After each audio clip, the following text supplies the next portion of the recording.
Hello students, let us start the third lesson of our English textbook. This lesson has been written by Meera Oberoi. The name of the lesson is The Story of the Saptarisis यानी सात ऋषियों की कहानी. Let us start from here. When the world began, जब से ये दुनिया चली, there were a number of powerful rishis. अनेक पावरफुल ऋषि हुआ करते थे. जब से दुनिया चली तब से तमाम पावरफुल ऋषि हुआ करते थे. But the greatest of all were the Sapta Rishis और द सेवन ग्रेट वंस. लेकिन तमाम ऋषियों में सबसे ज़्यादा पावरफुल जो ऋषि थे वो सप्त ऋषि हुआ करते थे. वेयर द सप्त ऋषिज, सात ऋषि लोग थे. कौन कौन थे? Kashyap, Atri, Vashishtha, Bharadwaj, Gautam, Vishwamitra and Jamadagni. These are the names of those seven saptarishis. ठीक है बेटा, ये उनके नाम थे. देयर केम ए टाइम, एक समय ऐसा भी आया. There came a time when the seven rishis and Vashishtha's wife Arundhati were all together and they had a common serving maid, Gunda, who was helped by her husband Pasusakha. मतलब एक समय ऐसा आया बेटा जबकि इन सातों ऋषियों को एक साथ रहना पड़ा था. और सात तो ये हो गए, और कौन था साथ में? वशिष्ठा's वाइफ अरुंधति, वशिष्ठ की पत्नी अरुंधति थी. हाँ, और they had a common serving made, और एक जो उनकी सेविका थी जो सबके लिए जो है मतलब सबकी सेवा किया करती थी, खाना बनाना या जो कुछ भी हो. उसका नाम था गुंडा. क्या नाम था? गुंडा.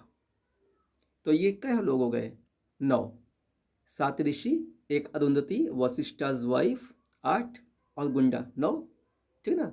और हु वॉज हेल्प, यानी गुंडा वॉज हेल्प, जो सेविका थी ना उसकी मदद करता था. कौन? बाई हर हस्बैंड पशु सखा. तो पशु सखा को लेकर के कितने लोग हो गए? 10. It means 10 people began to live along with, यानी 10 लोग एक साथ रहना शुरू किए. एक समय ऐसा आया था. ठीक है ना. चलिए आगे चलते बेटा. They lived together in perfect harmony, यानी सारे लोग एक साथ बहुत प्रसन्नतापूर्वक रहते थे. एंड रोव्ड द वर्ल्ड, और पूरी दुनिया में इधर उधर घूमा करते थे. Performing severe austerities and penances so that they could reach heaven, और वो साधारण जीवन बिताते हुए इधर उधर घूमा करते थे ताकि so that they could reach heaven, ताकि वो लोग जो है स्वर्ग की प्राप्ति कर सकें.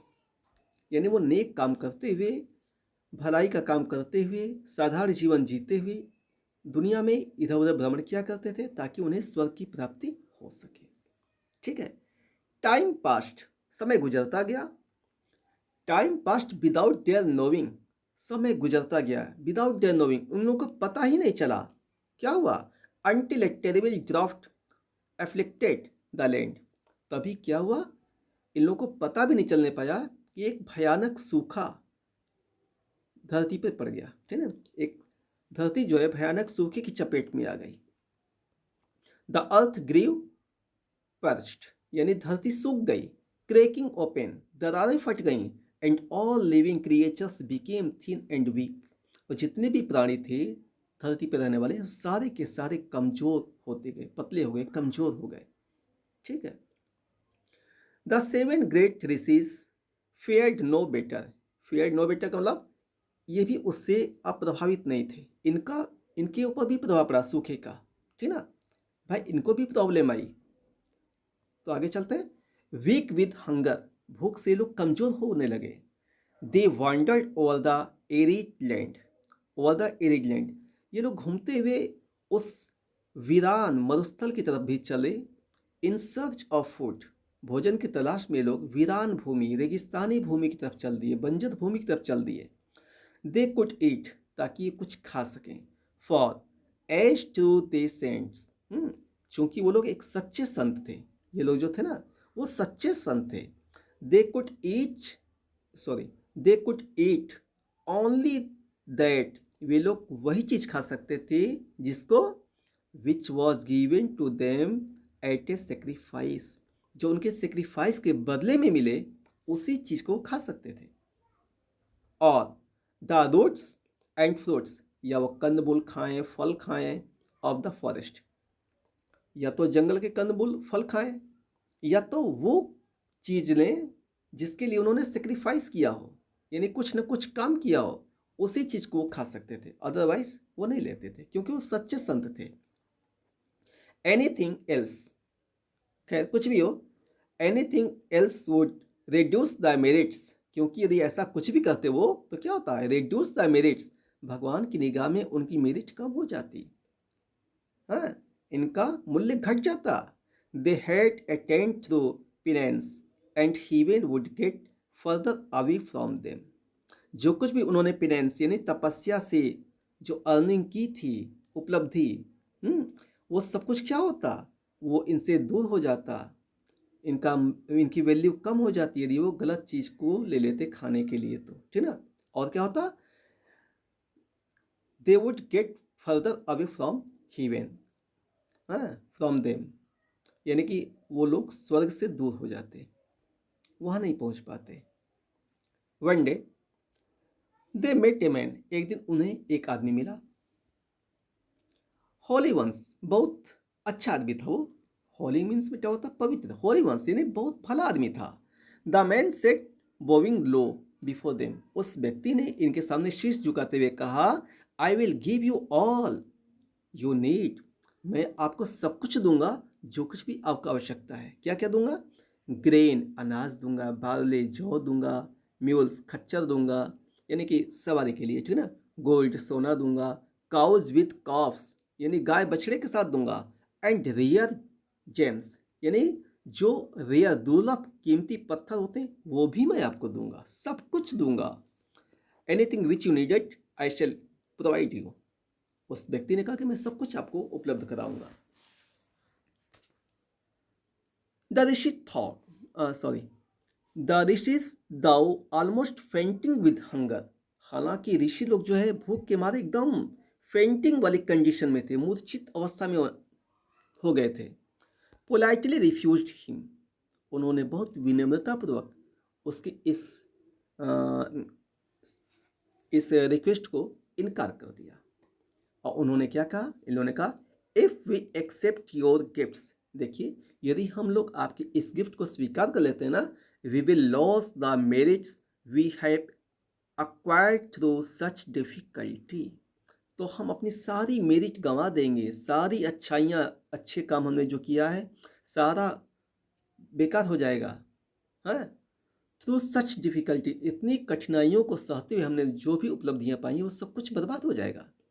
We may accept fruits of the forest but no more, हम तो केवल जंगलों के फल आदि स्वीकार कर सकते हैं, बट नो मोर, इससे अधिक और कुछ नहीं, ठीक ना। और विदाउट ए ग्लेंस, विदाउट ए ग्लेंस बिना कोई निगाह डाले, एट द रिचेस यानी जो भी सामान वो देने की बात कर रहे थे ना वो भले आदमी, उन वस्तुओं की तरफ बिना निगाह डाले, the seven rishis left the place lest they should be tempted by the man's offer, उन्होंने तुरंत उस स्थान को छोड़ दिया ताकि ऐसा कहीं न हो कि जो उस आदमी का जो ऑफर था उससे वो कहीं लालच में टेम्प्ट बाई, उसके लालच में न पड़ जाए, इसलिए उन्होंने उस पर निगाह ही नहीं डाली और तुरंत वहाँ से उन्होंने प्रस्थान कर दिया। इसके बाद क्या क्वेश्चन है, please try to answer this questions and I shall send you the video of the question answers which have been given after the lesson, इन्हें आप अपने खुद कीजिए, ठीक ना। लेट अस स्टार्ट क्योंकि वीडियो लंबी हो जाएगी बेटा, चले चलते हैं next. The man was king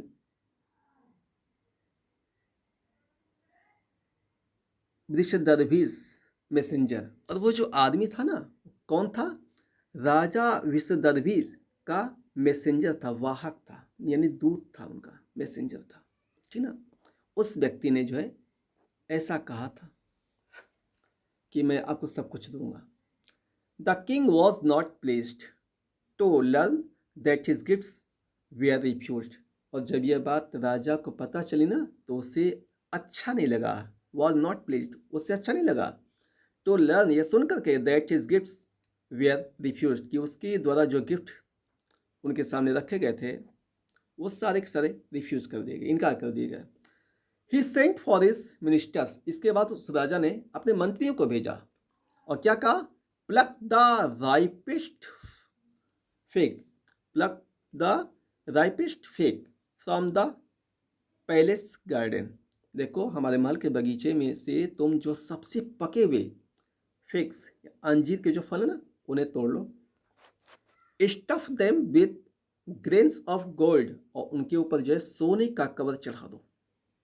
and present them to the great ones, और ले जाओ उन सबके सामने इसे सर्व करो, उन ऋषियों के सामने इसे सर्व करो तुम दो।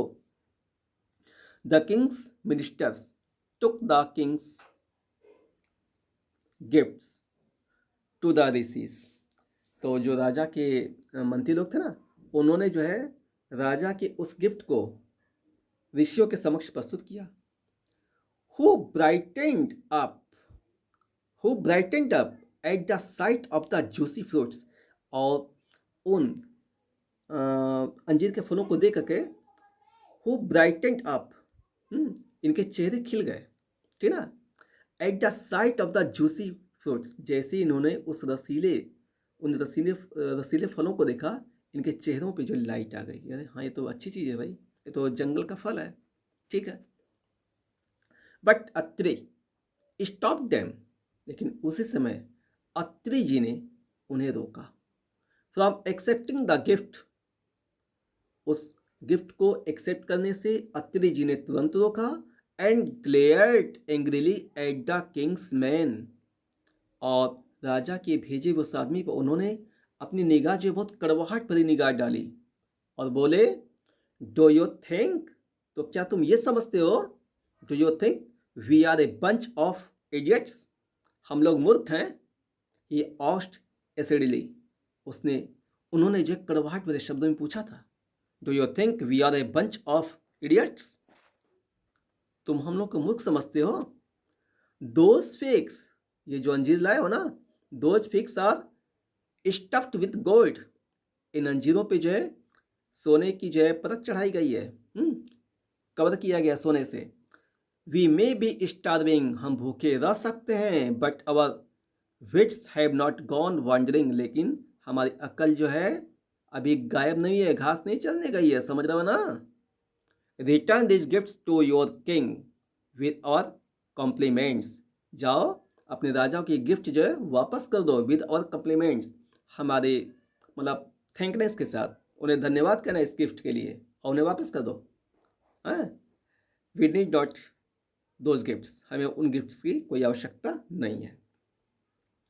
वशिष्ठ वॉज जेंटलर, वो तो नाराज हुए थे, लेकिन वशिष्ठ जो थे वो कुछ विनम्र थे, हैं, और बोले, we loss all our merits, उस व्यक्ति से बोले, मंत्रियों से, कि देखो भाई यदि हम आपकी इस चीज़ को स्वीकार कर लेते हैं ना, ठीक है, तुम हमारी चिंता कर रहे हो, you have brought the food material for us because we are hungry, thanks for that, but you should know that, क्या बोले वो, we loss all our merits, हम अपनी सारी अच्छाइयाँ गंवा देंगे, जो कुछ भी हमने जो पुण्य कमाया सब कुछ गायब हो जाएगा।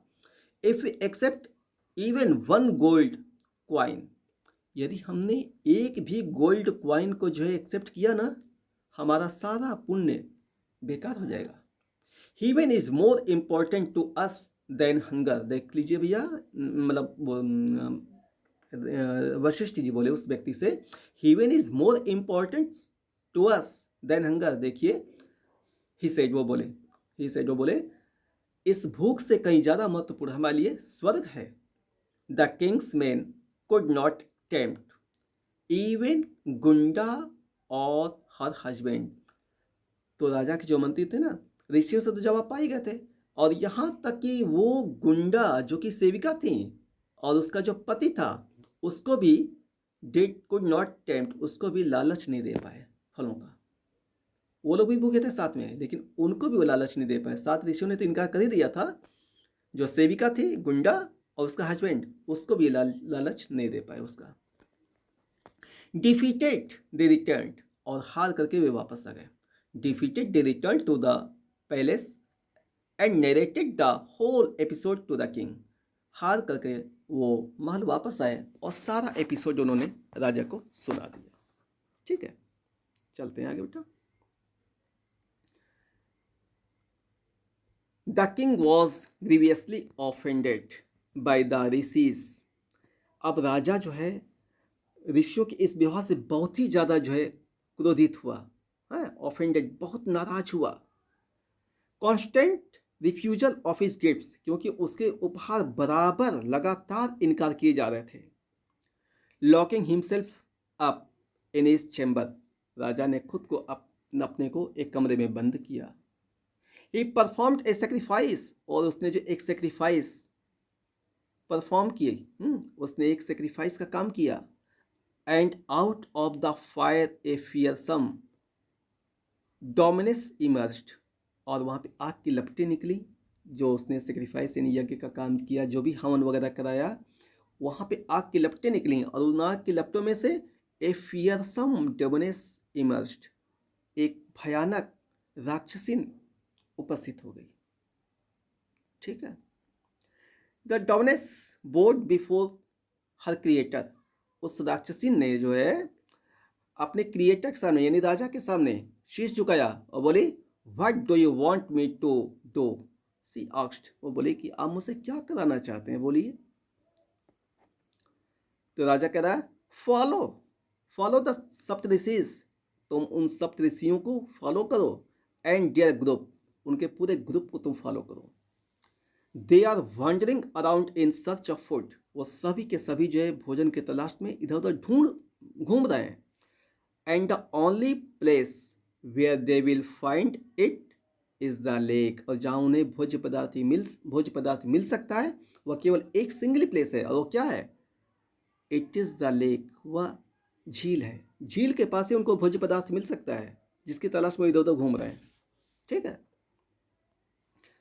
फॉलो देम, तुम उन्हें फॉलो करो। And become the guardian of the lake, और उस लेक की तुम मतलब रक्षक बन जाओ, वहाँ की पहरेदार बन जाओ। And when they come to pluck the lotus stalks, stalks को मतलब बेटा डंठल, अच्छा, द लोटस स्टॉक्स यानी कि कमल की डंठलों को जैसे वो तोड़ने के लिए आएंगे भोज्य पदार्थ के लिए, ठीक है ना, भोज्य पदार्थ के रूप में। Ask them the meanings of their names, तो तुम क्या करना? आस्क देम, उनसे तुरंत पूछना, क्या? The meanings of their names, उनके नामों का अर्थ पूछना। And have once you have their answers, और यदि एक बार भी तुमने उनका जवाब पा लिया ना, उनके नाम का अर्थ यदि तुमने जान लिया एक बार भी, you will be able to overpower and destroy them, तो तुम उनके ऊपर पूरा काबू पा लोगी। एंड डिस्ट्रॉय देम, उन्हें तुम डिस्ट्रॉय कर सकती, रुइन कर सकती हो, तुम्हें बर्बाद कर सकती हो तुम। बट मेक श्योर, लेकिन इस बात को श्योर मतलब आश्वस्त हो लो, निश्चित कर लो, जान जाओ, क्या? यू गेट द मीनिंग्स, कि तुम्हें अर्थ पता करना होगा। The first time you ask, पहली बार ही जब तुम पूछो तो पहली बार में ही उनके नामों का अर्थ तुमको पता चल जाना चाहिए। इस बात को तुम एश्योर कर लो कि पहली बार तुम फर्स्ट चांस पूछो और वो जवाब दे दें, ये इंपॉर्टेंट है। You have but one chance, तुम्हारे पास सिर्फ एक चांस है, एक मौका है। With each the king concluded, इसी के साथ राजा ने अपनी बात समाप्त की। केवल एक चांस है, सिर्फ you can ask the meanings of their names only a single time, ठीक ना। और इससे एक बार में यदि उन्होंने अपने नाम का अर्थ बता दिया तो सारा का सारा जो है पावर तुम्हारे अंदर आ जाएगा, तुम उनको बर्बाद कर सकती हो। चलो आगे चलते बेटा। The demoness flew off to the lake, उस वह राक्षसी तुरंत जो है झील की तरफ चली गई एंड ले इन वेट फॉर द ऋषिज, और ऋषियों की प्रतीक्षा करने लगी। ठीक है ना, वहाँ पे ऋषियों की प्रतीक्षा करने लगी। फिर यहाँ पे बेटा क्वेश्चन है, let us revise, you have to do yourself this questions. ठीक है, चलिए चलते हैं बेटा नेक्स्ट। मीनवाइल, इसके बीच क्या हुआ, the rishis on their way to the lake, जब ऋषि लोग झील के रास्ते जा रहे थे ना, मेट ए वेल मसल्ड मैन, उन्हें जो एक वेल मसल्ड मैन यानी कि बहुत ही मांसल देने वाला हट्टा कट्टा आदमी मिला। दे वर एस्टोनिश्ड, उस हट्टे कट्टे आदमी को देखकर को लोग आश्चर्य में पड़ गए। क्यों भाई, क्योंकि बिकॉज देयर वाज डाइट एवरीवेयर, हर तरफ जो सूखा पड़ा हुआ था। हाँ, और everyone become weak and thin, हर कोई जो दुबला पतला हो गया था, कमजोर हो गया था। Even that person was looking well muscled, जबकि वो व्यक्ति जो है बहुत अच्छा जो है पावरफुल दिख रहा था, बहुत ताकतवर दिख रहा था, मांसल देह वाला दिख रहा था, सुलौड़ बॉडी का दिख रहा था। ठीक ना, तो चले चलते हैं आगे। Hunger appear to have left him totally untouched, ऐसा लग रहा था कि भूख ने उसे एकदम सताया ही नहीं है, उसने कभी भूख का सामना किया ही नहीं है, वो तो इतना जो मतलब हट्टा कट्टा लग रहा था। He was accompanied by a dog, उसके साथ एक कुत्ता भी था। दैट सेम्ड इक्वली वेल फेड, उसे भी देख के ये लग रहा था कि उसको भी हमेशा भोजन पानी मिलता रहा है, वो भी एकदम स्वस्थ था। खैर चले चलते हैं आगे। The main board before them, उस व्यक्ति ने इन ऋषियों के सामने शीश झुकाया और बोला, फूड इज वेरी स्केयर, देखिए भोजन की तो कमी है। My dog and I will search with you, लेकिन आप लोगों के लिए मैं खुद और मेरा कुत्ता आप लोगों के लिए भोजन की तलाश करेंगे, ही सेड, वो बोला। ठीक है। The rishis took him along and soon they came to a beautiful lake filled with pale golden lotus. राजा ने सॉरी ऋषियों ने उस व्यक्ति को साथ ले लिया और तुरंत वो लोग उस झील के पास चले जहाँ पे जो गोल्डन लोटस खिले हुए थे। ठीक ना, ducks and geese glided on its blue water and among the reeds, reeds का मतलब बेटा वो द क्या कहते हैं उसको, कमल की डंठल जो है ना, डंठल के बीच में। ठीक ना, तो वहाँ पे डक्स एंड गीज जो है ग्लिटेड, वो तैर रहे थे in the blue water and among the Reds, उन डंठलों के बीच में नीले पानी पर डक्स और गीज जो है बराबर चल रहे थे, तैर रहे थे। यानी that scene was so grand, बहुत अच्छा दृश्य था। As they were about to step into the water, और जैसे इन्होंने अपने कदम उस झील के पानी में रखे, a terrible form rose up before them, a terrible form rose up before them, एक भयानक रूप उनके सामने प्रस्तुत हुआ। और ये लोग पूछ रहे हैं, ऋषि लोग उसे देखकर पूछ रहे हैं, क्या पूछ रहे हैं, हु आर यू, आप कौन हो भाई, and what are you doing here, और यहाँ क्या कर रहे हो आप, यानी आप कौन है, यहाँ क्या कर रही हैं। सी वॉज ए लेडी, ठीक ना, क्योंकि बिकॉज सी वॉज डोमिनेस, ठीक ना, और उसने रूप बदल लिया था। ठीक ना, उसने अपना रूप अच्छा बना लिया था। तो उसे देख के इन्होंने पूछा, who are you and what are you doing here, आप कौन हो और यहाँ पे क्या कर रही हो। द ऋषिज आस्क्ड, ऋषियों ने उससे पूछा, हु आई एम, मैं कौन हूँ, हु आई एम, मैं कौन हूँ, and what I do here, who I am and what I do here, मैं कौन हूँ और मैं यहाँ क्या कर रही हूँ। Are no concern of yours, आपको इसकी चिंता करने की आवश्यकता नहीं है। Are no concern of yours, आपके लिए चिंता की ये बात नहीं है, ये जानना कि मैं कौन हूँ या क्या कर रही हूँ। द डोमिनेस थंडर्ड, मतलब बहुत तेज आवाज में गर्जना करते हुए बोली, देखो मैं कौन हूँ, क्या कर रही हूँ, ये तुम्हारे लिए बहुत जरूरी बात जाननी नहीं है। व्हाट डज कंसर्न यू, जो तुम्हारे लिए जानने की बात है ना, वो ये है, are the lotus stalks which you are longing for, तुम्हारे लिए महत्वपूर्ण बात यह है कि वो लोटस स्टॉक्स, वो कमल की जो पंखुड़ियाँ, डंठल, which you are longing for, जिसके लिए तुम यहाँ पे आए हो। महत्वपूर्ण बात यह है, but you can not plug any, लेकिन तुम एक भी डंठल नहीं तोड़ सकते हो until each of you gives me the meaning of your name। जब तक तुम सब अपने अपने नाम का अर्थ मुझे ना बता दो, तब तक तुम एक भी डंठल, you can not plug a single one, आप एक भी डंठल नहीं तोड़ सकते हो। ठीक है बेटा, आज के लिए इतना ही, इसके आगे नेक्स्ट सेशन करेंगे। ठीक है, दैट्स ऑल, थैंक यू।